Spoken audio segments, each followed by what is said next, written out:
Hello and welcome back to Bitesize Boxing. So today I just want to talk about a subject that I've been really sort of mulling over for a few weeks now, and I did make a video sort of a couple of weeks ago touching on this subject, but I would like to go into a little bit more depth because it feels like quite a good time to do it. As you probably noticed, I haven't uploaded now for about a week, probably 8 days by the time this video goes out, because I think I'll record this Monday, or record this Tuesday, I forget it's been a bank holiday here, and then put this out Wednesday.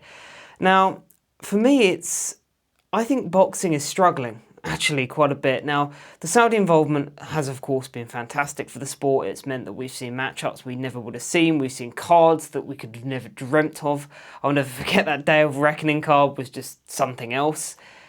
But yet and still, it feels like the concentration of quality has sort of contributed to an overall kind of dilution of the product. I think that's fair to say. And make no better example than this week. Let's look at boxing news. Let's look at the headline boxing news. The headline boxing news, well, it's the top 5 highest grossing boxing events of all time. So that's just filler content because there's nothing to talk about. You've got, what else have you got here? Moses Atalma and his win over Dillian Whyte and why he helped him build an American fan base. I mean, that's, again, larping back to a fight that happened, nearly 10 days ago at this point. The next thing is now about Canelo's age and his wealth, and will that be something against Crawford? Again, we're now looking forward to a fight that's, a month in advance. And now we've got, Carl Froch talks about Wilder and Joshua. I mean, how far back do we want to go? Wilder and Joshua, this was a feud from 2018. We're digging this up again. This is the point. This week, what has there been to talk about in boxing? This is why I haven't uploaded. It's not because I've fallen out of love with the sport or there isn't anything to talk about on this channel as such. It's because I don't know what to talk about. The only real news we've had in the last week has been about Jake Paul and Tank Davis, which is just, again, that make of that what you will. I mean, I'm not even sure if that will end up being a real fight. So is there any point in a boxing channel like mine covering it? I don't know. And so I chose to sort of think, okay, shrug my shoulders and sort of sat it out. But it's now got to a point where it's been a week and there's been nothing to talk about because you have these great Saudi cards that are absolutely brilliant, but then, well, that's it. There won't be anything for 6 weeks now. That's it now. We're not getting really anything of substance until Crawford versus Canelo, and even that fight, if I'm honest, I'm actually not that excited for it because to me it feels like a bit of a weird fight, a bit of a sort of a freak show where you've kind of got this guy that started out at 130 fighting a guy up at 168, and it's just a bit of a, again, it's like if you got, and I'm sure this is how it did come about. You're Turki Al-Sheikh who just thought, money, I want to make this is like a big shiny toy and I want to make them fight this shiny toy. And then you get this kind of weird super fight that I don't really think that many people were really clamoring for. So I don't know, man. And then you move after that, and I was looking sort of for the rest of the calendar for the year, and it's weak as hell. I mean, you've got, after that Canelo fight, I mean, what is this to look forward to? Dave Allen Makhmadov? And then after that, I think you've got that Saudi card in November, which does look quite good, to be fair, from what we've seen so far. You've got, that's the one where you've got Benavidez and Yard on it and that kind of thing. That looks good. Don't get it twisted. That looks good.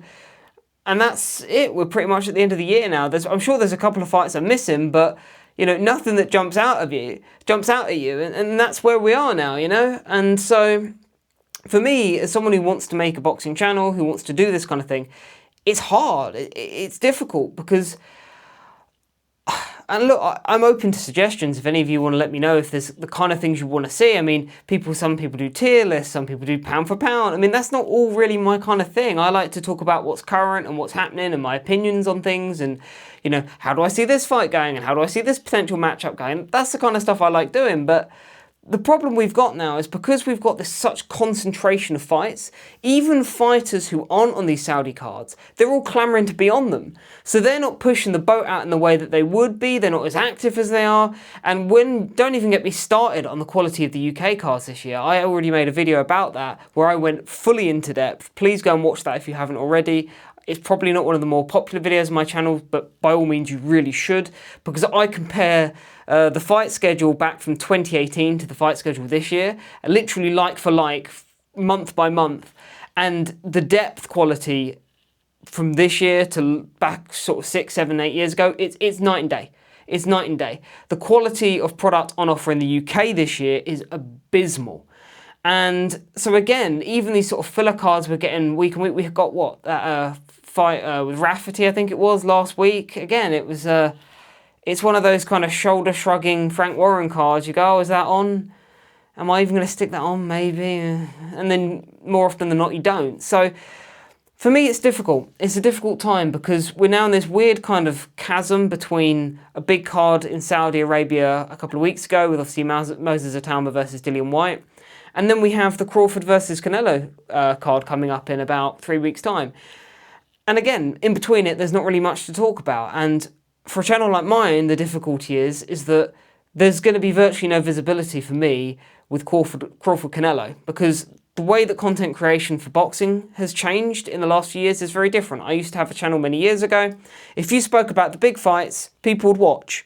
If you speak about the big fights now, well, 100 people have already made videos about the big fights, so no one's going to watch. So if you make videos about those kind of middling fights, the likes of, you know, fighters like Filip Hrgovic and David Adlai, their fight was a brilliant example, or Dave Allen's. You go and look at those videos that I've put up. People watch them, people are intrigued by them because there's not a plethora of people talking about those fighters, but they've still got a decent enough fan base that people want to hear about them. Whereas if I go and talk about some of the more niche fighters, which I've done in the past, no one watches because who cares? So it's very difficult for a channel like me to kind of grow and to really know what to put out when you've got this kind of lull in the action where you've got these mega cards with mega stars on, which even, you know, when I was covering Dubois versus Usyk, again, you just get drowned out.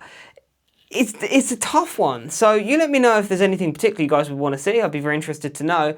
And you let me know what you think about these kind of lulls in the action that we're seeing, because I know it's not just me as a content creator who's struggling, it's also the viewers, you know, the amount of people I'm speaking to. I've heard, I think Del reference this on his channel a few times, where he's kind of struggling to come up with stuff to talk about and to really be invigorated by, because you just have these big cards that you'll be gassed about, and then that's it for sometimes 6 weeks to 2 months, and there's very little in between, and that sort of feels how it is at the moment.